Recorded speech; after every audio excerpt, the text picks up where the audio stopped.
बहनें माँ का स्वरूप।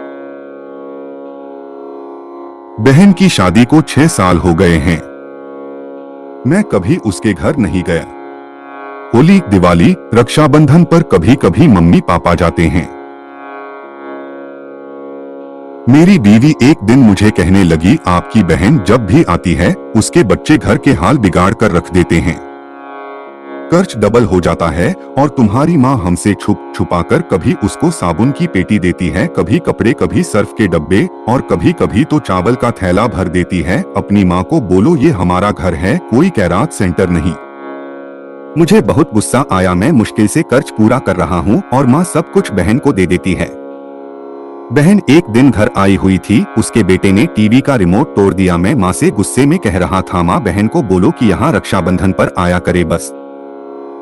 और ये जो आप साबुन, सर्फ और चावल का थैला भर कर देती हैं ना, उसको बंद करे सब। माँ चुप रही, लेकिन बहन ने मेरी सारी बातें सुन ली थी। बहन कुछ ना बोली। 4 बज रहे थे। अपने बच्चों को तैयार किया और कहने लगी, भाई मुझे बस स्टॉप तक छोड़ आओ। मैंने झूठे मुंह कहा रह लेती कुछ दिन और, लेकिन वह मुस्कुराई नहीं। भाई बच्चों की छुट्टियां खत्म होने वाली है।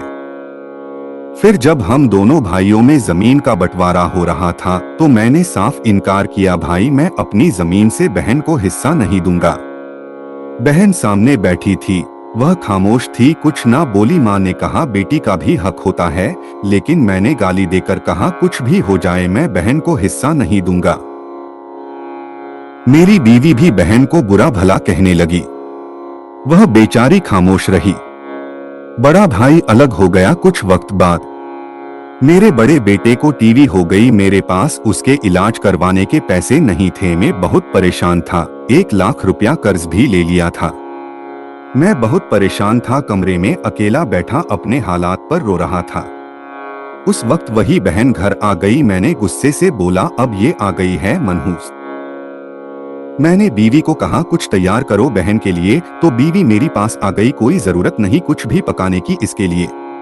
फिर 1 घंटे बाद वह मेरे पास आई, भाई परेशान हो? बहन ने मेरे सर पर हाथ फेरा, बड़ी बहन हूँ तुम्हारी, अब देखो मुझसे भी बड़े लगते हो। फिर मेरे करीब हुई, अपने पर्स से सोने की कंगन निकाले, मेरे हाथ में रखे और आहिस्ता से बोली, पागल तू ऐसे ही परेशान होता है, ये कंगन बेचकर अपना खर्चा कर बेटे का इलाज करवा। शक्ल तो देख जरा, क्या हालत बना रखी तुमने। मैं खामोश था, बहन की तरफ देखे जा रहा था। वह आहिस्ता से बोली, किसी को ना बताना कि कंगन के बारे में, तुमको मेरी कसम है।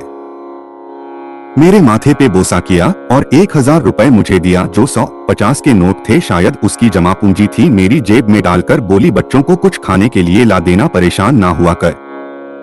जल्दी से अपना हाथ मेरे सर पे रखा, देख तेरे बाल सफेद हो गए। वह जल्दी से जाने लगी। उसके पैरों की तरफ मैं देखा, टूटी हुई जूती पहनी थी, पुराना सा दुपट्टा ओढ़ रखी थी। जब भी आती थी वही दुपट्टा ओढ़ कर आती। हम भाई कितने मतलब परस्त होते हैं, बहनों को पल भर में बेगाना कर देते हैं और बहनें भाइयों का जरा सा दुख बर्दाश्त नहीं कर सकती।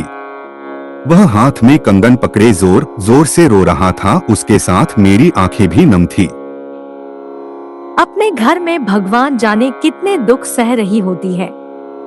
कुछ लम्हा बहनों के पास बैठकर हाल पूछ लिया करे, शायद उनके चेहरे पे कुछ लम्हों के लिए एक सुकून आ जाए। होगा।